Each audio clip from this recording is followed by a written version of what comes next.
Hey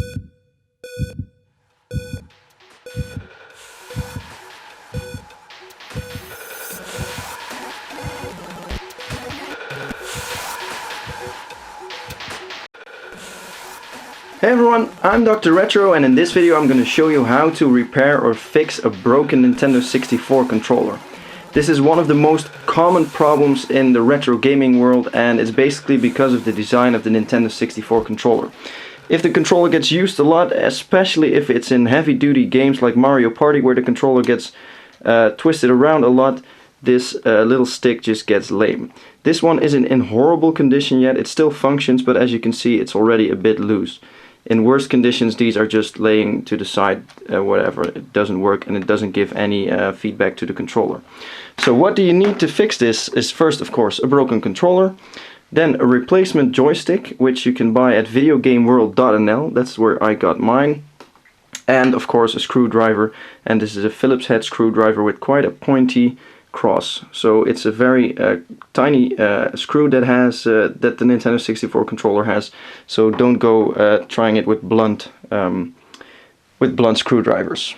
So first step is you open all the screws in the bottom of the controller, because we need to lift the bottom from the top. So there's two here, one there, two here, and one in the bottom. Let's get these open. After we've removed the first 7 screws, there's 2 more in the expansion port, and those are a bit smaller, so you might need a different screwdriver for that. So be sure to have, like I said, not a too blunt screwdriver, because it won't work on these small screws. The screws from the expansion port are smaller than the first 7 screws, so keep those apart that you don't mess them up when you're putting the controller back together. So now that we've removed all the screws, we can lift the controller off. Sometimes, depending on how sticky everything is, you need to waggle it a bit. And if you're not careful, the shoulder buttons will fall off, but that's no big problem. Just in case they fall off, there's a small point, you can put it there in the hole and it's back there. So now we see the back and the inside of the controller, and there's 3 more screws we need to remove. There's the first one and there's the last one, and here's the cable connector. So let's first take a look at the replacement controller. So this one is still sealed, it's new. Let's rip it open. It's not like I need this box for my collection, so we can be a bit harsh with it. There we go. Here we have the new controller. There you see, here's the connector cable. There's the 3 connecting points, and as you can see, this screw doesn't need to be removed because it's inside of this control unit. This stick, as you can see, is a lot more firm, gets back to the center, it's absolutely new. So let's take out those last 3 screws. As you can see on the bottom left, those last 3 screws are also different from the other ones, so keep those apart. Then there's a little tricky part, well, not really tricky, but you have to be careful here, because this is your trigger button, and that is on top of the control unit. There's 2 little pegs here, and you need to slide it out carefully so you don't damage it. This part we need to get back on the new control unit. So there is one side, just flip it over the other side, and there, it's loose. So the control unit is now totally free, except for this connector here. So you carefully pull out this connector, and yeah, it kind of requires a bit of nails or just some gentle pulling of the cables here. And I'm going to do this off camera because I need to do this with 2 hands. But just like I said, do it gently. You don't want to ruin the motherboard of the controller, because then you can throw away the controller. And yeah, it needs a bit of wiggling, like I said. So that's what you should have if it's out. And by the way, the best way I just figured out is to pull up the entire unit when it's still connected and just use the force or the cables to pull it out slowly, so you don't have to wiggle and put your nails in there. So that's the control unit removed from the controller. Let's start connecting the new one. This basically looks exactly the same as the original one, except there's no plastic over it, so it's not nicely finished, but we don't need that because it's inside the controller. So first thing we do is we reconnect the controller, and it only goes in one way, so there shouldn't be a problem there. And then we put in the screws. So let's get to it. One thing to be careful of when you replace the connector or stick the new connector in is that this one is not designed to go in all the way. The original Nintendo one goes up in all the way, so there's no more lines there.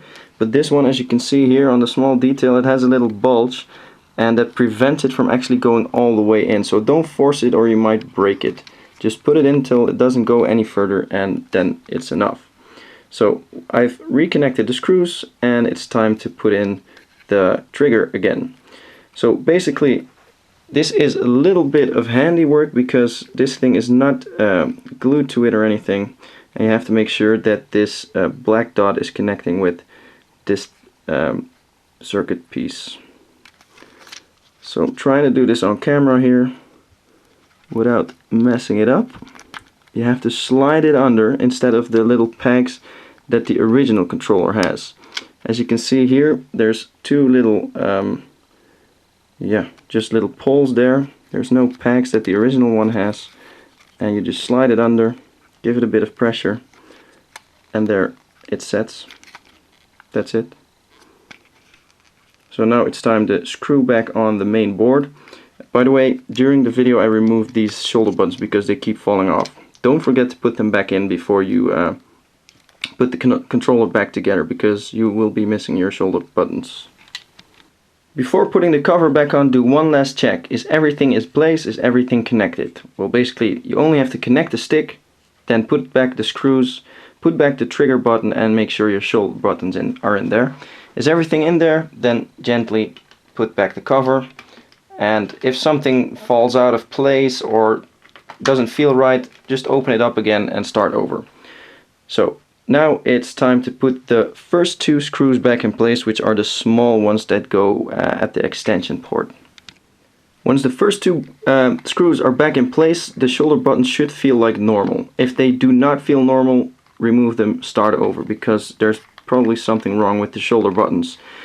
Just open it up, make sure they're correctly placed in the little hole, and that the clicking works. So if those two are in, it's time for the last 7.